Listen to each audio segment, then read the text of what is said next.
বাংলাদেশে নানান কিসিমের নানান জাতের পীর আছেন। এসব পীরের মুরিদরাও বেশ অদ্ভুত। কেউ হয়তো বাজবে উপরে উঠে যায়,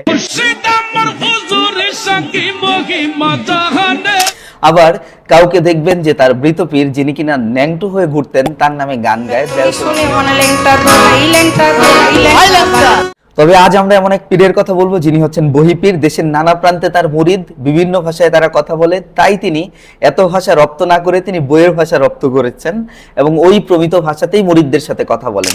যেহেতু তিনি বইয়ের ভাষায় কথা বলেন তাই তাকে বলা হচ্ছে বহি পীর। এই পীরের দুজন মুরিদের কথা আমরা জানতে পারি, তারা আবার বেশ অদ্ভুত। নিজের অল্প বয়সী কন্যাকে পীরের কাছেই বিয়ে দিয়ে দিয়েছেন, কিন্তু ঘটনাচক্রে ওই মেয়ে আবার রাতের বেলায় পালিয়ে গিয়েছে পীরের কাছ থেকে এবং পীর ছুটেছেন তার পিছু পিছু। মুরিদের কন্যা আশ্রয় নিয়েছে জমিদারের নৌকার মধ্যে এবং পীর ঘটনাচক্রে খুঁজতে খুঁজতে ঝড়ের কবলে পড়ে সেই একই বজরায় আশ্রয় নিয়েছেন, একই নৌকাতে আশ্রয় নিয়েছেন। এর পরের ঘটনা কি সেটি বিশ্লেষণ করবো আজকের ভিডিওতে। আমরা বহি পীর নাটকটিকে ফ্রেতাক্সের তত্ত্বের আলোকে ব্যাখ্যা করব, যাতে তোমরা সারা জীবন এটা মনে রাখতে পারো। আর অবশ্যই চ্যানেলটি সাবস্ক্রাইব করবে, আমার সাথেই থাকবে।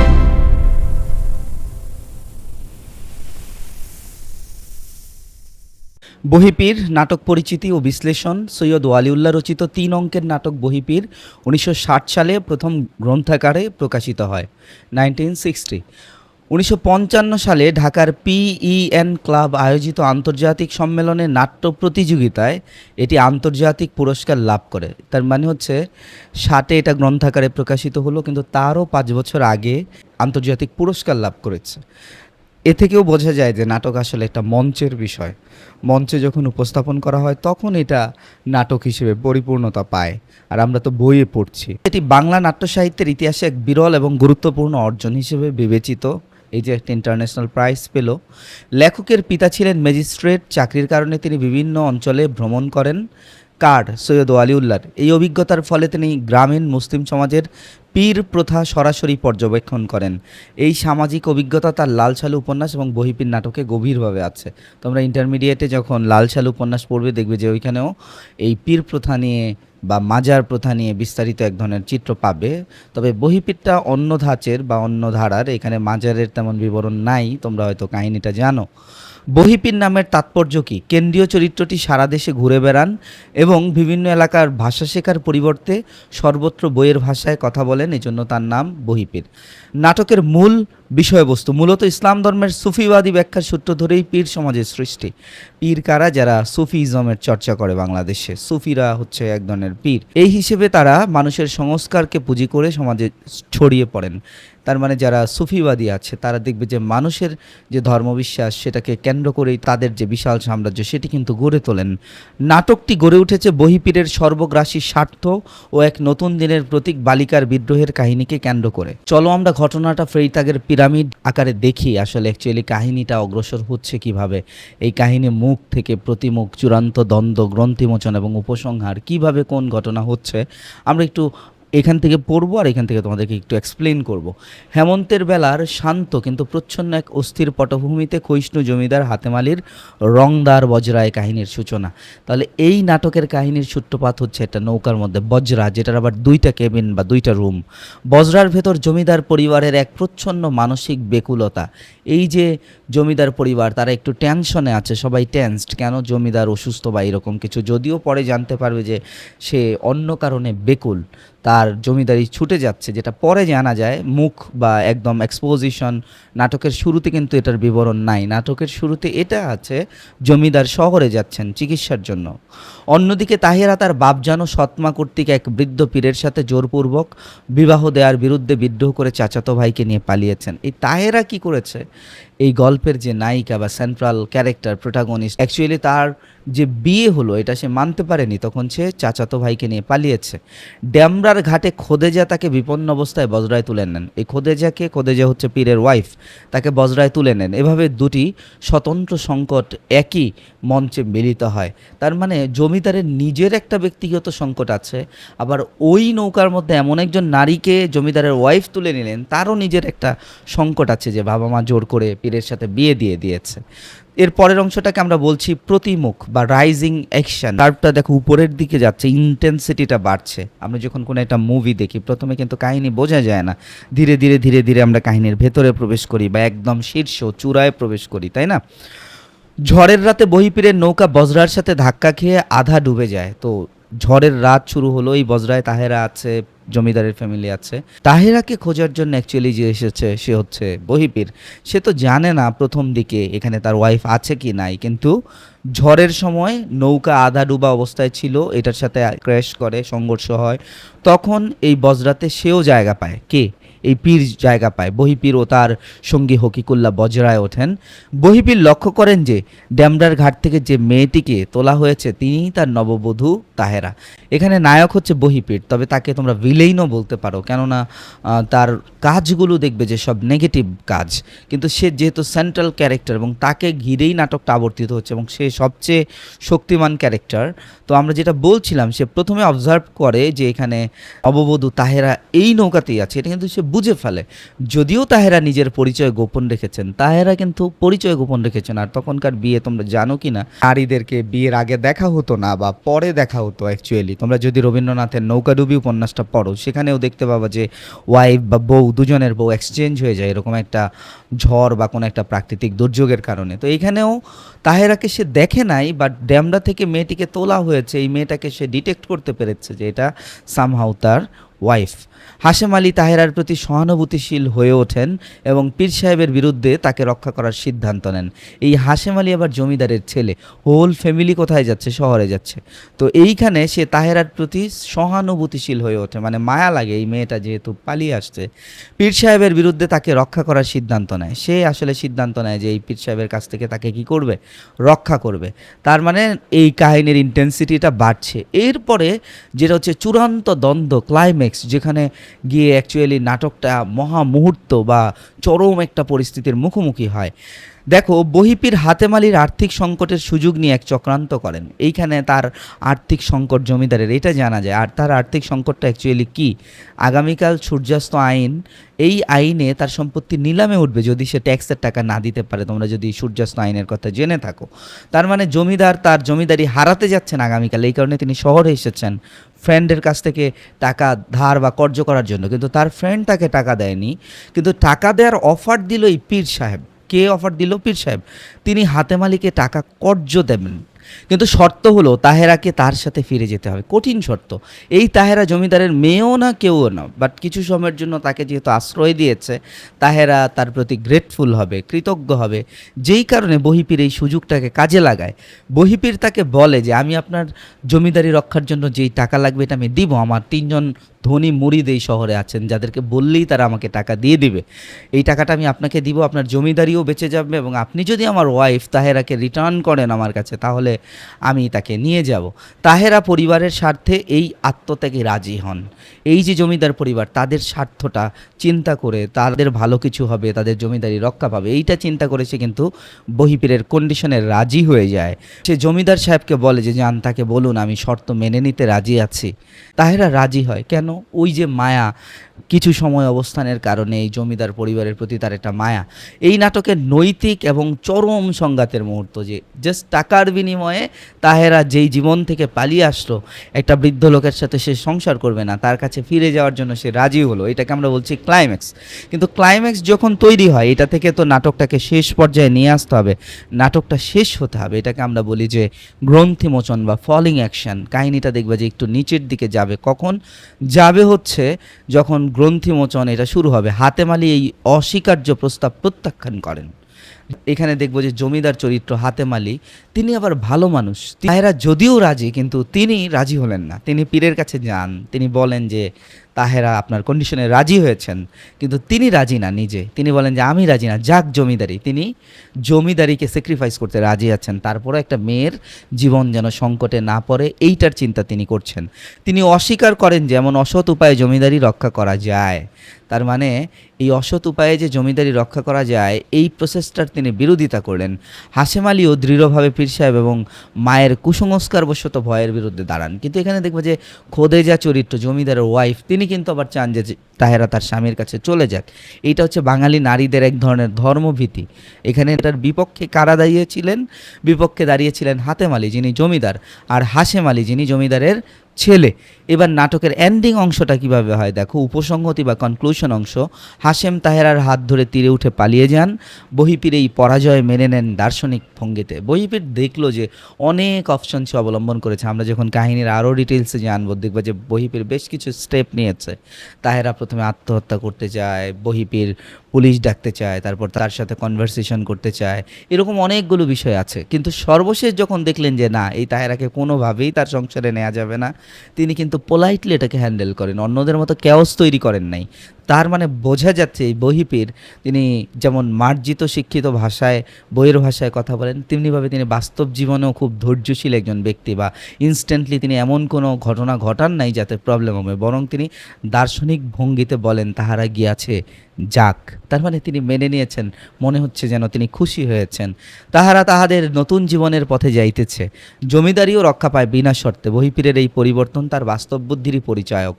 তখন তিনি তো আর জমিদারের কাছে খারাপ হতে যাবেন না, তিনি ওই টাকাটা দিতে রাজি হন, যদিও তার ওয়াইফ অলরেডি জমিদারের ছেলের সাথে পালিয়ে গিয়েছে। এখান থেকে আমরা কাহিনীটাকে আবার নতুনভাবে অ্যানালাইসিস করবো আরও বিস্তারিতভাবে। এখানে বেশ কিছু কোটেশন, যাতে সরাসরি তোমরা যারা নাটকটা পড়ো নাই তারাও বুঝতে পারো যে আমরা কোন তথ্য দিতে চাচ্ছি। বহিপীর আসলে তার পরিচয়টা কিভাবে দেয় দেখো, আপনি লক্ষ্য করিয়া থাকিবেন যে আমি কথাবার্তা বিলকুল বহির ভাষাতেই করিয়া থাকি। এটা প্রশ্নে আসে অনুধাবনমূলক প্রশ্নে যে তিনি কেন বহিপীর। তিনি আসলে বিলকুল বহি, এই বহি মানে বইয়ের ভাষায় কথা বলেন। ইহার একটি হেতু আছে। দেশের নানা স্থানে আমার মরিদান, এক এক স্থানে এক এক ঢঙের জবান চালু। এইগুলো তুমি কোটেশন আকারে পরীক্ষায় দিতে পারো যে কোনো সৃজনশীলের মাঝখানে। সেই সমস্যার সমাধান করিবার জন্যই আমি বহির্ভাষা রপ্ত করিয়া সে ভাষাতে আলাপ আলোচনা কথাবার্তা করিয়া থাকি। কথ্য ভাষা হইল মাঠ ঘাটের ভাষা, খোদার বাণী বহন করার উপযুক্ততা তাহার নাই। কঠিন কথা তিনি বলেছেন যে আসলে তিনি কেন বইয়ের ভাষায় কথা বলেন, এটার আরেকটা রিজন বলছেন যে খোদার যে ভাষা, আল্লাহর যে ভাষা, ওই ভাষাটাকে হতে হবে খুব ধৈর্যপূর্ণ বা সুন্দর ভাষা। ওইটা চাষাভূষার ভাষা বা সাধারণ মাঠের মানুষের যে ভাষা, ওই ভাষা হলে হবে না। আর এই যে ভাষাগত কৃত্রিমতা এবং ক্ষমতার প্রদর্শনটা আমরা দেখতে পাবো। বহিপীরের এই সংলাপ তার চরিত্রের মূল চাবিকাঠিটা উন্মোচন করে, যে সে একটা গাম্ভীর্য বজায় রাখতে চায় এবং এইটাকে ব্যবহার করেই কিন্তু সে মানুষের সাথে এক ধরনের প্রভাব বিস্তার করছে, প্রভাব বিস্তারী সম্পর্ক বলতে পারি। তিনি সাধারণ মানুষের কথ্য ভাষা কলোকয়াল ডায়ালেক্ট পরিহার করে আনুষ্ঠানিক সাহিত্যিক বাংলা ব্যবহার করেন। এটা বিশ্লেষণ আমাদের। তিনি নিজেকে সাধারণ মানুষ থেকে আলাদা উচ্চতর সত্তা হিসেবে প্রতিষ্ঠা করতে চান। বহির্ভাষা তার পীর মর্যাদার প্রতীক, এই বইয়ের ভাষাটা তার মর্যাদার প্রতীক। অনুধাবনে তোমরা চাইলে এতটুকু এক্সপ্লেইন করতে পারো, যা মুরিদদের মধ্যে ভীতি এবং শ্রদ্ধা সৃষ্টি করে। আবার এখানে বলেছি এটা ক্ষমতার প্রদর্শনও বটে। ওয়ালিউল্লাহ এই ভাষাগত কৌশলের মাধ্যমে ধর্মীয় নেতাদের কৃত্রিমতা এবং ভণ্ডামির সমালোচনা করেছেন। ওয়ালিউল্লাহ দেখালেন যে যত ধর্মীয় নেতা আছে তারা অ্যাকচুয়ালি এই এক প্রকার কৃত্রিমতার আবরণের মধ্যে থাকে। এরপরে নাটকের একদম শুরুর দিকে আমরা যেটা দেখতে পাই যে তাহেরা পলায়ন, এটা কিন্তু প্রাতিষ্ঠানিক বিদ্রোহের ইঙ্গিত। এই সংলাপে পটভূমিতে তাহেরার পলায়ন বিশেষ তাৎপর্যপূর্ণ। সে বৃদ্ধ পীরের সাথে জোরপূর্বক বিবাহে রাজি হয়নি। কেন রাজি হয় না? এটা একটা কালেকটিভ ফরম্যাটে নারীদের বিদ্রোহ বলতে পারো। সে বলছে আমি কি বকরি ঈদের গরু ছাগল নাকি, যে আমাকে হঠাৎ করে আমার বাবা মা দিয়ে দিবে এরকম একটা বৃদ্ধ মানুষের কাছে? আমি তো গরু ছাগল না, মানুষ হিসেবে আমার চাওয়া পাওয়া, আমার ডিজায়ারের একটা মূল্য আছে। এই প্রশ্নটি কেবল ব্যক্তিগত বিক্ষোভ নয়, বরং পিতৃতান্ত্রিক ও ধর্মীয় প্রতিষ্ঠানের বিরুদ্ধে এক প্রাতিষ্ঠানিক বিদ্রোহ। তার মানে আমাদের যে সমাজ, পিতৃতান্ত্রিক সমাজ, নারীর মতামতের যেখানে তোয়াক্কা করা হয় না, এটার বিরুদ্ধে কিন্তু অবস্থান নিল কে? তাহেরা। এই কারণে আমরা এটাকে প্রাতিষ্ঠানিক বিদ্রোহ বলছি। তাহেরার নীরবতা এবং মাথা নাড়ানো এই অমৌখিক প্রতিরোধ বহিপীরের আনুষ্ঠানিক ভাষার সরাসরি বিরোধিতা করে। তার যত আনুষ্ঠানিক ভাষাই থাকুক, এইগুলা যে কৃত্রিম, এইগুলার বিরুদ্ধে সে বিদ্রোহ করে। সে কথা বলে না, কিন্তু তার অস্তিত্বই প্রশ্ন তোলে। তাহেরাকে খুব বেশি কিছু বলতে হয় না, কিন্তু তার যে এক্সিস্টেন্স, এইটাই কিন্তু কথা বলে। সে পালিয়ে এসেছে এবং সে যে একটা পাওয়ারফুল সামওয়ান, এক অর্থে এটা খোদেজা বা ওই নৌকার মধ্যে যারা ছিল তারা বুঝতে পারে, হাশেম সহ অন্যান্যরা, যে এই মেয়ে খুবই বলিষ্ঠ একটা ডিসিশন নিয়েছে। ভাষা বনাম নীরবতা, এখানে একটা ক্ষমতার দ্বন্দ্ব দেখবা। বহিপীরের অতিরিক্ত আনুষ্ঠানিক ভাষা এবং তাহেরার নীরব প্রতিরোধের মধ্যে এক গভীর দ্বন্দ্ব কাজ করে। বহিপীর ভাষার মাধ্যমে কর্তৃত্ব বজায় রাখতে চান, তাহেরার নীরবতায় সেই কর্তৃত্বকে অস্বীকার করেন। তার ভাষা এখানে কেবল যোগাযোগের মাধ্যম নয়, এটি ক্ষমতার হাতিয়ার। যে ভাষা খোদার বাণী বহন করার উপযুক্ত বলে দাবি করা হয়, সেই ভাষাই প্রকৃতপক্ষে একজন নারীর ইচ্ছাকে চাপা দেওয়ার অস্ত্র। তাহেরার খালি কচুরিপানা এই কাব্যিক উক্তি তার একাকিত্ব এবং ভাসমান অস্তিত্বের প্রতীক। সে কিন্তু নিজেকে এই খালি কচুরিপানার সাথে তুলনা করে, যেটা নদীতে ক্রমাগত ভেসে যায়। তার মানে নারী যে অনেক ক্ষেত্রে কিভাবে বাস্তবিক জীবনে কষ্টের শিকার হয়, এটার ইঙ্গিত এখানে আছে। পরের অংশটা দেখো যে হাশেম আলীর যুক্তিবাদ বনাম জমিদার গিন্নির কুসংস্কার। এই হাশেম আলী হচ্ছে জমিদারের ছেলে, সে বলছে আম্মা আমি তাকে বাঁচাবই, তাকে বিয়ে করে হলেও বাঁচাবো। আম্মা শুনেছেন? তার মানে এই তাহেরার পক্ষে দাঁড়ালেন একটা ছেলে, ইয়াং ছেলে, সে আধুনিক সমাজের যেসব মুক্তমনা ছেলেপেলে যারা আছে তাদের সে প্রতীক। হাশেমের যুক্তিবাদী অবস্থান হাশেম আলীর এই সংলাপ নাটকের মূল দ্বন্দ্বকে স্পষ্ট করে তোলে। তিনি পীর সাহেবের বৈধ বিবাহিতা সত্ত্বেও তাহেরাকে রক্ষা করার ঘোষণা দেন। এটি কেবল রোমান্টিক আবেগ নয়, বরং যুক্তিবাদী মানবতাবাদের প্রকাশ। এই বিষয়টা একটু খেয়াল করো। হাশেম বুঝতে পেরেছেন যে বহিপীরের সাথে তাহেরার বিবাহ কেবল নামে দুজন সাক্ষীর সামনে একটা কাগজে কি লেখাপড়া হয়েছে তার কোনো দাম নাই। এটা কিন্তু কোটেশন, যে এটার কোনো দাম নাই সে মনে করে, কারণ তাহেরা কখনোই এই বিয়েতে সম্মতি দেয়নি। ব্যক্তিগত স্বাধীনতা এবং নারীর সম্মতি এখানে অধিকারের প্রতীক হিসেবে বিবেচনা করা হচ্ছে। কিন্তু এখানে দেখবা যদিও হাশেম এটার পক্ষে, মানে জমিদারের ছেলে, মানে হাতেম আলীর ছেলে হাশেম, কিন্তু জমিদারের গিন্নি মানে খোদেজা আবার একটু ভয় পাচ্ছে এই ডিসিশন নিবে কি নিবে না, বা এই মেয়েটাকে হেল্প করবে না ওই পীরের কাছে তুলে দিবে। তুই কি সত্যিই চাস যে পীর সাহেবের বদদোয়া নিয়ে সংসারে আগুন ধরিয়ে দিই? মানে এই পীর সাহেবের বদদোয়ার কারণে নিজের সংসার ধ্বংস হবে, এইটা আবার সে বিশ্বাস করে। তার মানে এটা একটা ভীতি তার মধ্যে কাজ করছে। এই ভীতি শুধু ব্যক্তিগত নয়, বলছি যে এটা সামাজিক কাঠামোর প্রতিফলন, যে পুরো সমাজের মধ্যেই এই ভীতিটা ছিল, ধর্মীয় ভীতি।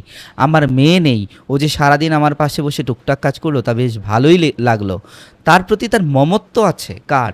এই জমিদারের গিন্নির। কিন্তু সে আবার ভয়ের কারণে তাকে তার কাছে হ্যান্ড ওভার করতে চায় বহিপীরের কাছে। প্রজন্মগত দ্বন্দ্ব এবং সামাজিক পরিবর্তন। এখানে আমরা প্রজন্মগত দ্বন্দ্ব বলতে কোনটাকে বুঝবো? যে হাশেম হচ্ছে নতুন প্রজন্মের মানুষ, যে যুক্তিবাদ, ব্যক্তি স্বাধীনতা, মানবিক মূল্যবোধ দিয়ে চলে। তার মানে সে কিন্তু বিরোধিতা করছে। খোদেজা যদিও এটার পক্ষপাতী, কিন্তু সে এটার বিরোধিতা করছে। হাশেমের আমি তাকে বাঁচাবো এই দৃঢ় ঘোষণা কেবল ব্যক্তিগত প্রতিশ্রুতি নয়, বরং এক নতুন যুগের সূচনার ইঙ্গিত। তোমরা বহিপীরের চক্রান্তটা দেখো, যেটা বলেছিলাম যে আমি আপনাকে টাকা কর্জ দিব, সে কীভাবে অফার করেছিল। এই শহরেই আমার জনাতিনেক মুরিদ আছেন, তাহাদের কাছে চাহিলেই পাইব, সে টাকা দিয়ে আপনি আপনার জমিদারি বাঁচাইতে পারিবেন, তবে একটা শর্তে আপনাকে টাকা কর্জ দিব। এটা খুবই সিগনিফিক্যান্ট একটা বিষয়, যে সে কঠিন একটা চাল চাললো। তাহেরা বিবিকে আমার সাথে ফিরিয়া যাইতে হইবে। এর মধ্য দিয়ে আমরা একটু কিভাবে তার চরিত্রটাকে চিহ্নিত করতে পারি। দেখো, তিনি আধ্যাত্মিক ক্ষমতাকে কেন্দ্র করে আর্থিক লেনদেনের একটা সোর্সও কিন্তু বানিয়ে ফেলেছেন, তাই না? হাতেম আলীর দুর্বলতার সুযোগ নিয়েছেন এবং অসৎ একটা বিনিময় প্রস্তাব। কারণ হাতেম আলী এখানে কে? জমিদার তো তাহেরার অ্যাকচুয়াল অভিভাবক না, আইনি অভিভাবক না। সে তো চাইলেই পারে না তাহেরাকে বহিপীরের কাছে তুলে দিতে, কিন্তু বহিপীর তার সাথে এই ডিলটা করতে চায়, যা প্রমাণ করে যে তার পীর মর্যাদা কেবল স্বার্থসিদ্ধি।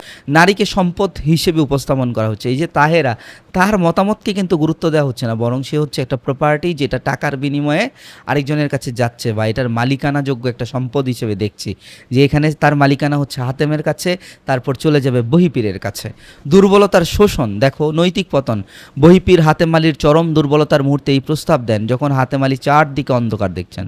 মানে তার জমিদারি তো চলে যাবে সূর্যাস্ত আইনের প্রভাবের কারণে, বা আগামীকাল হয়তো নিলামে উঠবে তার জমি, কারণ ইংরেজদেরকে তিনি ট্যাক্স দিতে পারছেন না, এবং পায়ের তলার থেকে তার মাটি সরে যাচ্ছে। এই মোমেন্টে তো যদি হাতেম খারাপ মানুষ হয়, হাতেম আলী জমিদার, সে তো এই প্রস্তাবে রাজি হওয়ার কথা, তাই না?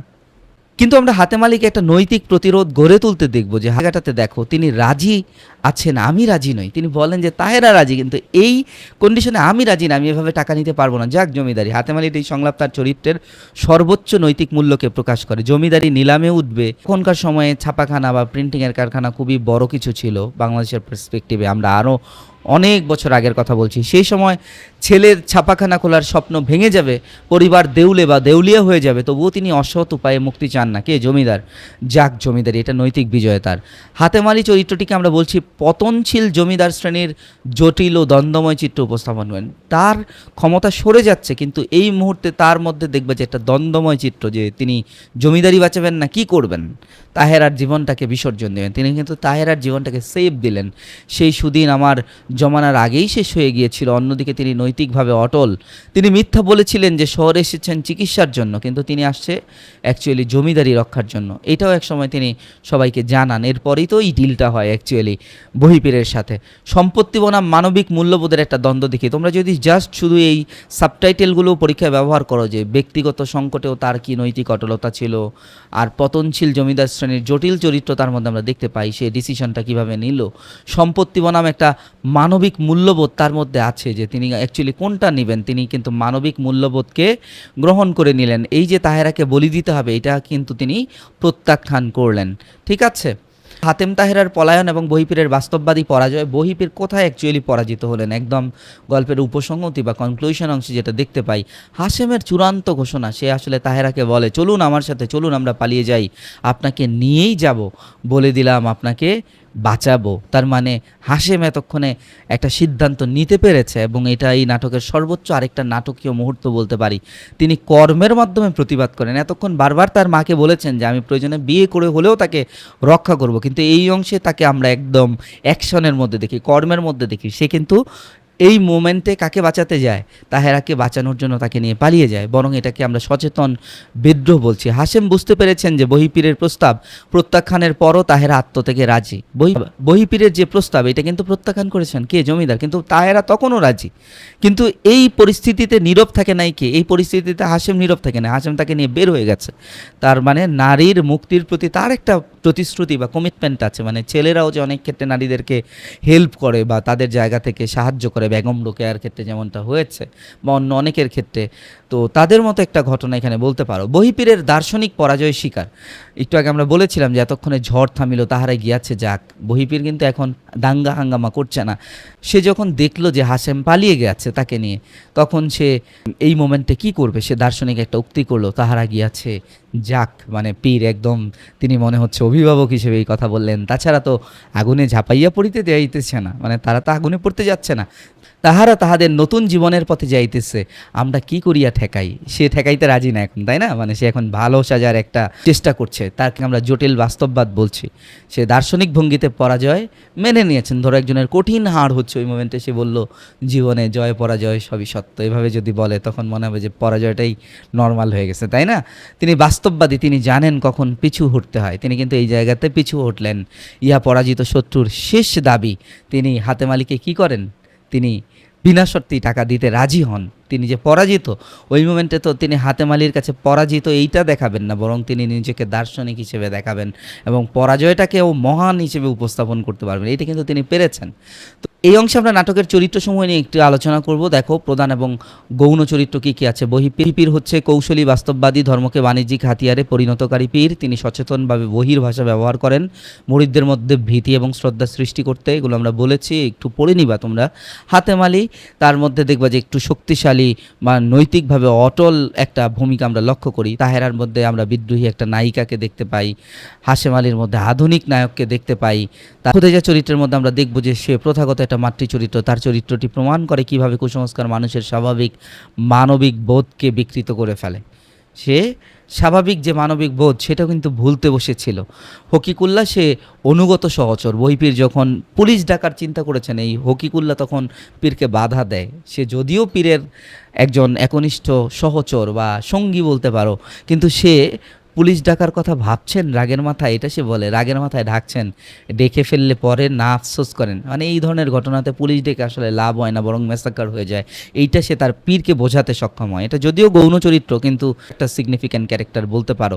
তো তোমরা সংলাপের প্রাণ এবং যুক্তিবাদিতা, নাটকের চালিকা শক্তি। এখানে নাটকের যে সংলাপগুলো ছিল, এটা চরিত্রদের কথাবার্তা নয়, এটি কাহিনীর অগ্রগতির একমাত্র চালিকা শক্তি।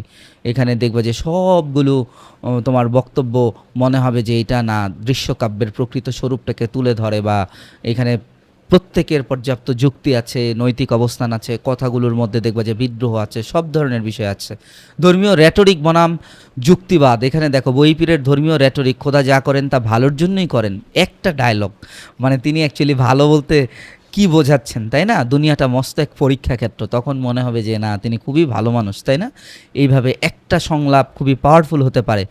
তার মানে এখানে ওয়ালিউল্লাহ সংলাপের মাধ্যমে দেখিয়েছেন ধর্ম যখন স্বার্থের হাতিয়ারে পরিণত হয়, তখন তার বিরুদ্ধে যুক্তি এবং মানবিকতাই একমাত্র অস্ত্র। মানে তখন তুমি যুক্তি দিয়ে হয়তো মানুষের পক্ষে দাঁড়াবা, মানুষকে সহযোগিতা করবা, এইটাই একমাত্র অপশন।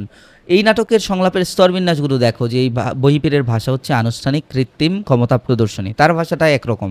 হাশেমের ভাষাটা যুক্তিবাদী আবেগপূর্ণ, তাহেরার ভাষাটা নীরবতা, সে সাইলেন্সের মধ্যেই থাকে, বারবার আত্মহত্যার হুমকি দেয়, কাব্যিক উক্তি করে, প্রতিরোধী নারী, অমৌখিক রূপ। হাতেম আলীর ভাষাটা দেখবা যে সে সবসময় চিন্তায় ক্লিষ্ট, নৈতিক, স্বীকারোক্তিমূলক, সে তো বিপদে পড়েছে, পতনশীল মর্যাদার করুণ সুর, তার যে মর্যাদা শেষ হয়ে যাচ্ছে, জমিদারি যে নিলামে উঠে যাচ্ছে, এইটার মধ্যে তার একটা করুণ সুর আছে। খোদেজার ভাষা, খোদেজা যাই বলে মনে হবে সে ভয় পাচ্ছে, ধর্মীয় ভীতি আছে, কুসংস্কারচ্ছন্ন সে একটা মানুষ। তার মানে এই প্রত্যেকটা চরিত্রের ভাষা এইরকম। তোমরা চাইলে একদম সংক্ষেপে একটা প্যারায় প্রত্যেকের ভাষাটা কেমন, এই ভাষা শুধু ভাষা না, এই ভাষার মাধ্যমে প্রত্যেকের অবস্থান কেমন এটাও কিন্তু বোঝাচ্ছে। কে যুক্তিবাদী, কে ক্ষমতা প্রদর্শন করছে, কার ভাষাটা চিন্তাক্লিষ্ট, কে নৈতিক, কে কুসংস্কারচ্ছন্ন, এগুলোর প্রকাশ এখানে আছে। এরপরে দেখো মঞ্চসজ্জা, আমরা এটাকে বলছি ক্লস্ট্রোফোবিক মঞ্চ, মানে এটা একটা জাস্ট বদ্ধ পরিবেশের মধ্যে পুরো ঘটনাটা ঘটছে, দুই কামরাওয়ালা রংদার বজরার মধ্যে, এটাকে আমরা বদ্ধ মঞ্চ বলতে পারি। তোমরা যদি একটা মুভি দেখে থাকো 12 অ্যাংরি ম্যান, এই মুভিটা দেখতে পাবো যে একটা রুমের মধ্যে মুভি হচ্ছে, 12 জন বিচারক সেখানে বিচারের জন্য শাউট করছে, নিজেরা যুক্তি দিচ্ছে, জাস্ট একটা মুভি। আমার আন্টি আমাকে ছোটোবেলায় একটু রেফার করেছিল যে তুমি একটা মুভি দেখবা, বাট এটা আমি এই কয়েকদিন আগে দেখলাম যে একটা রুমের মধ্যে কিভাবে একটা মুভি হতে পারে। ঠিক তেমনিভাবে এই পুরো নাটকটা ঘটছে বজরার মধ্যে। যিনি এখানে মঞ্চ বানাবেন, যদি এটাকে আমরা দেখাতে চাই, মঞ্চসজ্জার মধ্যে খুব বেশি কিন্তু আমাদের চেঞ্জ আনতে হবে না, এই দু কামরাওয়ালা একটা বজরা রাখলেই পুরো কাহিনী তুমি এখানে আনতে পারবে। তার মানে এই সামাজিক সংঘাত কোনো বিশাল পরিসরে নয়, বরং একটা ছোট নৌকার ভেতরেও যে তীব্রতম রূপ নিতে পারে এটা তিনি দেখাচ্ছেন। যে প্রত্যেকটা মানুষ, ক্যারেক্টার সবাই আলাদা, কিন্তু প্রত্যেকের অবস্থান এখানে ওয়ালিউল্লাহ খুব সুন্দরভাবে দেখিয়েছেন। এই নাটকটার একটা ঐতিহাসিক প্রেক্ষাপট আছে যে 1793 সালে যে একটা ল হয়, সান্ধ্য আইন না বলে এটাকে সূর্যাস্ত আইন বলতে পারো। তো এই সানসেট ল যেটা হইল, ব্রিটিশ সরকারের সেই আইন অনুযায়ী জমিদাররা নির্দিষ্ট সময়ের মধ্যে খাজনা দিতে ব্যর্থ হলে জমিদারি নিলামে উঠত। তার মানে ওই ঔপনিবেশিক শোষণের চিত্রও কিন্তু এখানে আছে। সৈয়দ ওয়ালিউল্লাহ যে শুধুমাত্র ধর্মীয় শ্রেণীর কুসংস্কার দেখিয়েছেন এমন না, জমিদারদের যে পতনশীল একটা অবস্থান, এইটার মাধ্যমে কিন্তু তখনকার যে ঔপনিবেশিক শক্তি, ইংরেজরা কীভাবে আমাদের শোষণ করতো, এইটারও একটা ইঙ্গিত আছে। এখানে অন্ধ সামাজিক কিছু কুসংস্কার দেখতে পাবা, পীর প্রথা, জোরপূর্বক বিবাহ, বদ্ধ আর ভীতি, যে পীর সাহেব বদ্ধ দিলে কী হবে, এইটা কিন্তু 19-20 শতকের বাংলা মুসলিম সমাজের বাস্তবতা। আধুনিক মানবিক জাগরণ আছে, যুক্তিবাদ, ব্যক্তি স্বাধীনতা, নারী মুক্তি, এগুলো আছে তাহেরা এবং হাশেম চরিত্রের মধ্যে। এবং সৈয়দ ওয়ালিউল্লাহর শিল্পদক্ষতাও তোমরা চিন্তা করতে পারো যে একজন রাইটার কীভাবে সাধারণ একটা ঘটনাকে অসাধারণ করে তোলেন, যেটা কিনা আন্তর্জাতিক পুরস্কার পেল 1955 সালে। তো আশা করছি তোমরা পুরো আলোচনা বুঝতে পেরেছো। যদিও আজকের ভিডিওটা বড়, তবে তোমরা একদম সুস্পষ্টভাবে প্রত্যেকটা জিনিস যদি পুঙ্খানুপুঙ্খভাবে নাটকের মঞ্চসজ্জা থেকে শুরু করে কাহিনীর যে গতি, ফ্রেইটাগের যে তত্ত্ব, অথবা তার যে থিওরির আলোকে 5টা ধাপে কাহিনীকে মূল্যায়ন করা, তারপর নাটক কিভাবে সংলাপের মাধ্যমে পাওয়ারফুল হয়ে ওঠে, নাটকের ক্যারেক্টার্সগুলো কেমন, নাটকের মঞ্চসজ্জা কেমন হবে, নাটকের ঐতিহাসিক প্রেক্ষাপট আছে কি নাই, এমন অনেক কিছু জানতে পেরেছো বলে আমার বিশ্বাস। তোমরা অবশ্যই চ্যানেলটি সাবস্ক্রাইব করবে এবং অন্য কোনো বিষয় ভিডিওর প্রয়োজন হলে আমাকে জানাতে পারো। চ্যানেলটি সাবস্ক্রাইব করতে ভুলবে না।